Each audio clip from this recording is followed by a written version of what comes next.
Member welcome checklist is a great way for you to onboard your new members into your Mighty network. So if you go to admin and member welcome checklist, this is the welcome checklist that they will see when they join your network. So you can click a view preview of it here.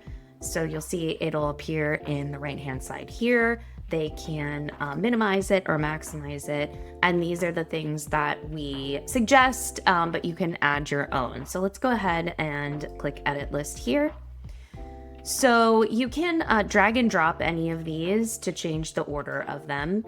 And we also have a bunch of Mighty suggestions down here as well. So you can add a comment, start a chat, follow a member, RSVP to an event, etc.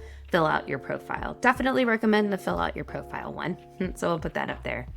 And then you can also put in a custom checklist item, which means that you can say, take a specific action inside a specific space. So if I wanted to say in gear drop what's new, I could say, introduce,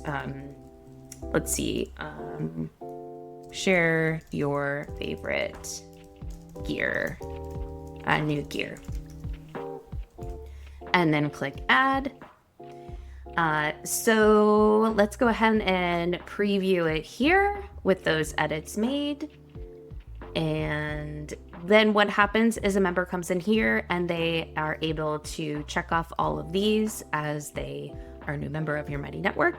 And after that, the checklist is complete. We also have an automation as well for when they do complete a checklist. There's a trigger for that. So you can set up an automation where it then does an action. So we'll get into that when we cover automations.